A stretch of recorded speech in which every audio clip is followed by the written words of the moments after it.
मध्य प्रदेश और राजस्थान में cough syrup से बढ़ते मौतों के आंकड़ों के बाद देश भर में कई राज्यों ने कफ सिरप को पूरी तरह से बैन कर दिया है। मध्य प्रदेश, राजस्थान, महाराष्ट्र और अब उत्तर प्रदेश ने भी कफ सिरप को पूरी तरह से बैन कर दिया है। तमिलनाडु पहले ही कफ सिरप पर रोक लगा चुका है। जिस कफ सिरप को लेकर के देश में विवाद छिड़ा है, बच्चों की अस्वाभाविक मौत हुई है, बहुत ही दुखद है। हमारी सरकार ने कभी भी ऐसे कफ सिरप को नहीं खरीदा है और मैंने एडवाइजरी भी जारी की है पूरे प्रदेश के नागरिकों को कि ऐसे कफ सिरपों से बचें, बिल्कुल ना उनका उपयोग में बच्चों के लिए करें। और कल ही औषध नियंत्रण विभाग ने इसको उत्तर प्रदेश में बैन कर दिया है। आपको बता दें कि मध्य प्रदेश में अब तक 14 बच्चों की कफ सिरप पीने से मौत हो चुकी है। राजस्थान में भी कई बच्चों की मौतें हो चुकी हैं। बैतूल, चौरई और छिंदवाड़ा से इन बच्चों की मौतों का मामला सामने आया, जिसके बाद पूरे देश में हड़कंप मच गया। अब इस मामले में सवाल उठ रहे हैं कि आखिर कार्यवाही में इतनी देरी क्यों? सबसे बड़ा सवाल ये है कि इन बच्चों की मौतों के बाद इनका पोस्टमार्टम क्यों नहीं किया गया? बहुत असंवेदनशील सरकार है हमारी। जब तमिलनाडु ने निर्णय लिया और अपने आप ये कहा कि कफ सिरप में ऑलरेडी वो तत्व पाए गए जिससे बच्चों की जान जाती है, फिर भी हमारे मुख्यमंत्री क्लीन चिट देते, हमारे स्वास्थ्य मंत्री क्लीन चिट देते रहे, मतलब सरकार क्लीन चिट देती रही।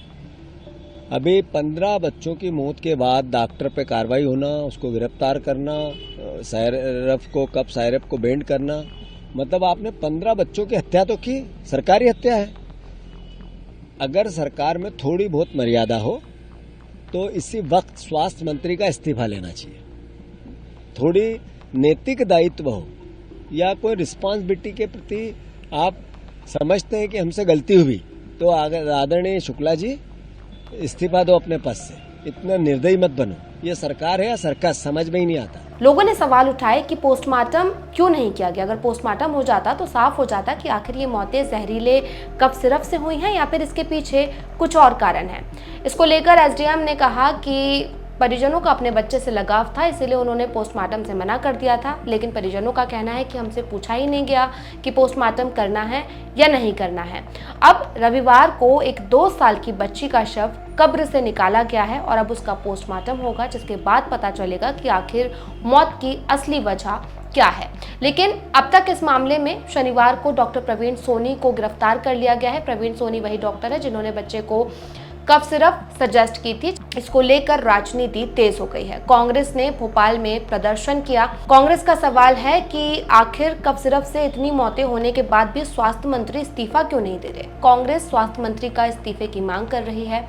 तो वहीं अब इसको लेकर राजनीति भी तेज हो गई है। अब तक क्या कुछ हुआ वो हम आपको विस्तार से बताते हैं। मध्य प्रदेश सरकार ने श्रीसन फार्मा के खिलाफ केस दर्ज करवाया है। सरकार ने इससे पहले पूरे राज्य में कोल्ड ड्रिप कफ सिरप बेचने पर पाबंदी लगा दी थी। बता दें कि इस सिरप में 48.6% डायएथिलीन ग्लाइकॉल पाया गया है, जो वास्तव में महज 0.1% होना चाहिए। जबलपुर में प्रशासन और स्वास्थ्य विभाग ने कतारिया फार्मा के अधिकृत वितरक के गोदाम को सील कर दिया है। नायब तहसीलदार आदर्श जैन ने बताया कि जांच में पाया गया है कि खांसी की ये सिरप यहीं से सप्लाई की गई थी। कलेक्टर और एसडीएम के निर्देश पर जिस गोदाम में सिरप का स्टॉक रखा गया था उसे पूरी तरह से सील कर दिया गया है। मध्य प्रदेश सरकार ने कफ सिरप को जांच के लिए चेन्नई स्थित ड्रग टेस्टिंग लेबोरेटरी में भेजा है, जहां इसे मानक गुणवत्ता के विपरीत पाया गया है। वहीं बच्चों के परिजनों ने बताया कि किस तरह से उन्हें सर्दी जुकाम हुआ। उन्होंने अपने बच्चे को अस्पताल में भर्ती कराया। छिंदवाड़ा से उन्हें नागपुर रेफर कर दिया गया और अचानक किडनी फेल होने के बाद उनके बच्चे की मौत हो गई। परिजनों ने क्या कुछ बताया, पहले आप वो सुन लीजिए। सर जी, हमारे बच्चे को हल्की सी बुखार आई थी तो हमने तुरंत सोनी के पास आए दिखाने के लिए। सोनी जी को दिखाए, सोनी जी ने देखा, पर्ची वगैरह बनाया तो दवाई लिए तुरंत ही मेडिकल से। उसने बोला दवाई बताए, दवाई तुरंत पिलाए हमने 40 बूंद बोले थे उन्हें, बूंद मतलब तो 40 बूंद हुई, तुरंत पिलाए। तुरंत पिलाने के बाद बच्चे ने उल्टी कर दिया। उल्टी करने के बाद फिर तुरंत बताए डॉक्टर को, सोनी जी को, तो फिर उसने फिर पर्ची में फिर लिखा इंजेक्शन लगाया बच्चे को। इंजेक्शन लगाने के बाद फिर बोली अब घर चले जाओ, घर में खिला देना था। घर गए, घर में खिलाया दवाई हमने बच्चे को। बच्चे ने फिर उल्टी कर दिया, बच्चे ने फिर बच्चे की बाथरूम वाले रुक गई। बच्चे ने खाना छोड़ दिया तुरंत। कुछ नहीं खा रहा, निस्तार भी बंद हो गया, टॉयलेट वगैरह सब बंद हो गया। फिर देखे बच्चे को, फिर हमने सोनी के पास लाया बच्चे को, हमने बोले बाथरूम रुक गई। फिर देखा सोनी जी ने, फिर देखा बॉटल लगाया बच्चे को, बॉटल लगाने के बाद फिर आधे घंटे बाद फिर हमको रिफर कर दिया सरकारी अस्पताल परासिया। वहाँ से हमको रिफर कर दिया छिंदवाड़ा से हमको नागपुर कर दिया सर जी। मुहूर्त 27 तारीख को ही सर जी। घटनाक्रम में हमको सर जी हमारा बच्चा बहुत सही था, हमको दवाई से लगा बच्चा, हमारा दवाई से बच्चा फटने पेशाब रुक गई, खाना छोड़ दिया बच्चे ने हमारा, कुछ भी पानी मीना सब छोड़ दिया, जैसे दवाई पिया उसने तो खाना भी छोड़ दिया, निस्तार मतलब टॉयलेट भी बंद हो गई तुरंत ही दवाई पिलाने से। 16 तारीख को चंचलेश को फीवर आया था, हल्का सा बुखार थी, तो हमने बोले सर को दिखा लें सोनी सर को, तो सोनी सर जो के लाए, इलाज करवाए, उसको इंजेक्शन भी लगी एक और 2 सिरप आई थी, गोली भी आई थी।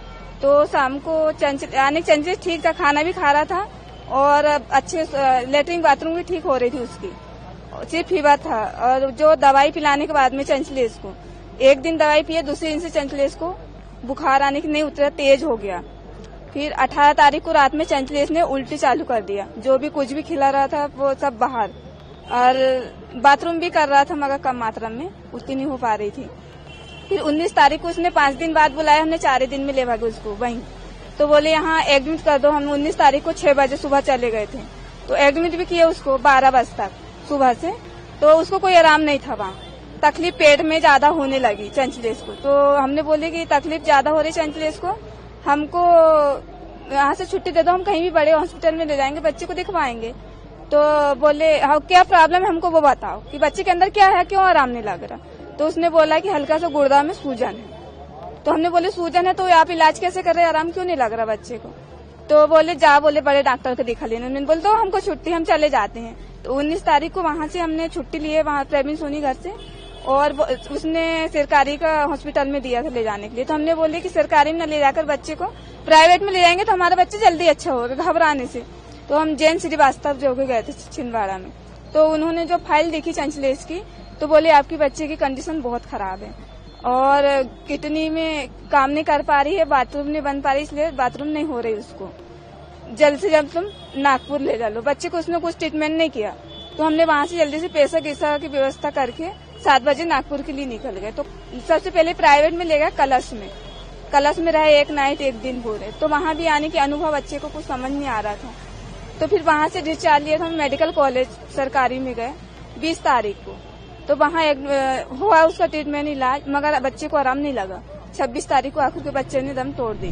तो परिजनों ने अपनी आपबीती सुनाई है। उनकी मांग है कि जल्द से जल्द कार्रवाई की जाए और उनकी बच्चों के मौतों के पीछे जो भी वजह है वो साफ की जाए। आपको बता दें कि अब तक इस मामले में 19 बच्चों की मौत हो चुकी है और अलग अलग राज्यों ने अपने अपने राज्यों में कफ सिरप को पूरी तरह से बैन कर दिया है।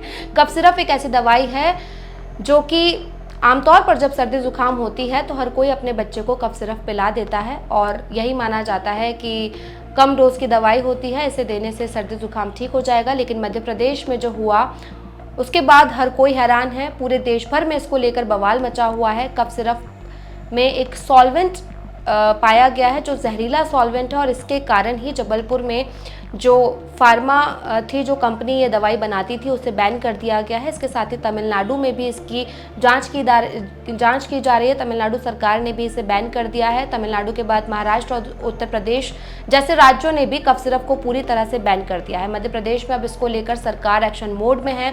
लगातार इसको लेकर कार्रवाई की जा रही है। कमेटी भी गठित की गई है जो पूरे मामले की जांच पड़ताल करेगी और ऑफिशियल डाटा जो है वो सरकार को सौंपेगी। अब इंतजार है उस 2 साल की बच्ची के पोस्टमार्टम का जिसका शव रविवार को कब्र से निकाला गया है। इस मामले में आपकी क्या कुछ राय है हमें कमेंट करके बताइएगा। साथ ही ये वीडियो अच्छा लगा तो लाइक और शेयर भी कीजिएगा।